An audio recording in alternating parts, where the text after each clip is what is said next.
कि न्यूयॉर्क शहर जैसे शहर जहाँ पर उनका वो गलबा जिसका आप तसव्वुर नहीं कर सकते, उसमें आपका एक शिया असना शरीफ भाई जीत जाता है। इसको आप कम न लें। ओह ये तो सियासत आ गई। ये दीन सियासत कहाँ जुदा, नजुल बलागा दूर कर दोगे। ये जो कहते हैं ना दीन और सियासत को अलग करो, उनसे सवाल करो। ये जो मौला कायनात ने नजुल बलागा में मैं बयान फरमाया लक़द तक़म्मसा, आगे नहीं पढ़ता कि उस कमीज़ को पहन लिया जो मेरे लिए बनाया गया था फला ने, और वो भी उल्टा पहन लिया। नजुल बलागा खोल लीजिएगा। तो ये कोई कह रहा था कहीं यूट्यूब पे चल रही बात के, क्या हज़रत अली ने अपनी खिलाफत के कसम होने पे कोई बात की है। वाह भाई, अब तो चैट जीपीटी का अल्लाह भला करे। वाकई मैं तो कहता हूँ हमारे लिए नेमत है। अब उसको जाके पूछ लें।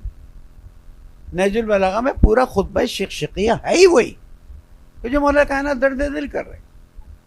तो दीन और सियासत को अगर अलग कर दिया तो आप समझ जाइए कि ये चाहते ही हैं कि सियासत उनके हाथ में रहे और दीन।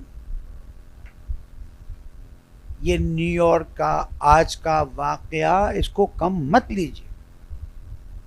ठीक है, वो उस तरह से दीनदार नहीं है जिस तरह से आप लोग दीनदार हैं, लेकिन जब चंद साल पहले उससे पूछा गया था कि आप इस्माइली हैं, तो उसने बाकायदा ट्वीट किया था। मैंने अभी आज लगाया है कि इस्माइली मेरी जान है लेकिन मैं इतना अशरी हूँ। और उसका वालिद ख्वाजा शिया असना कम्युनिटी से ताल्लुक़ रखता।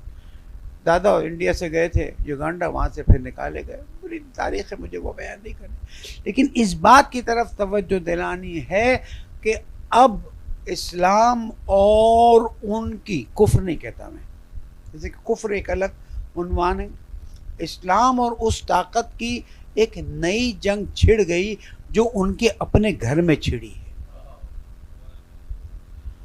और हम कुछ नहीं कर सकते, दुआ तो कर सकते हैं ना, या अल्लाह इसके ज़रिए ऐसा इनकलाब ले आ कि जो इमाम ज़माना के ज़ुहूर की बुनियाद बन जाए।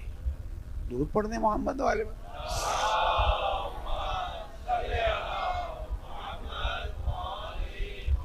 हालांकि आप में से पास जानते हैं कि जब मुझसे ज़ुहूर के बारे में पूछा जाता है और आखिरी ज़माने की बातें पूछी जाती हैं, कहता भाई मेरी वो फील्ड नहीं, मेरा टॉपिक नहीं है। लेकिन आज ये मैंने महसूस किया, क्योंकि ख़बरों को भी देखना पड़ता है, जायज़ों तज्ज़ियों सबको देखना पड़ता है, कि मुसलमानों में एक नई रूह फूंकी गई है। और उस रूह के फूंके जाने की वजह यह है कि न सिर्फ मुसलमान बल्कि वो जो इमाम हुसैन का शहदाई है वो मैदान में आ गया है। जाके देख लीजिए, जब अय्याम अज़ा में वो न्यूयॉर्क इमाम बारगाह में गया था तो उसने कहा मैं इमाम हुसैन का चाहने वाला हूँ, इमाम हुसैन का मानने वाला हूँ।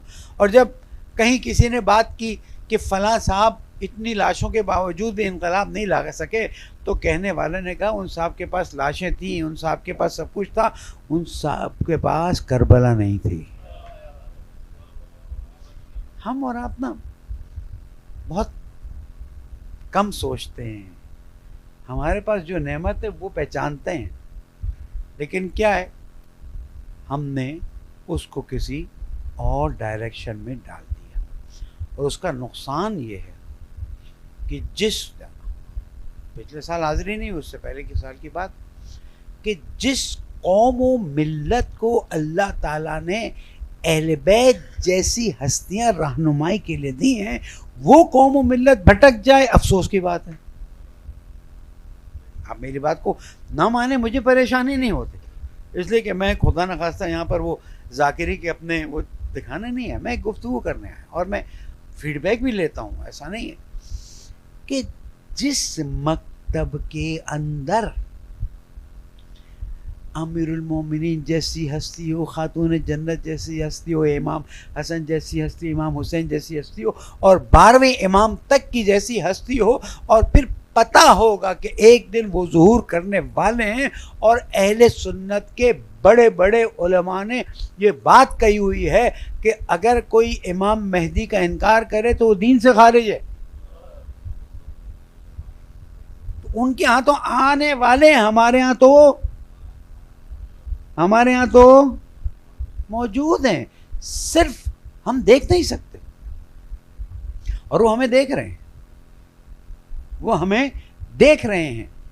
और 28,000 लाशों के बावजूद अगर आज पाकिस्तान में तशय्यो अपनी जगह पर कायम है तो उसकी बग़ैर किसी शक के बुनियादों में ये बात मौजूद है कि ताईद इमाम ज़माना है हमारे से। वरना जिस कौम के 28,000 मारे जाएँ, लोग वहाँ भाग जाए, नज़र ना आए। न जुलूस में कमी आई, न मजलिस में कमी आई, न न्याज में कमी आई, यानी हर तरफ परेशानी यही है कि ये क्या लोग हैं, इनको नहीं पता है। ये वो लोग हैं जिनकी माँओं ने इनको हुसैन हुसैन करके दूध पिलाया है।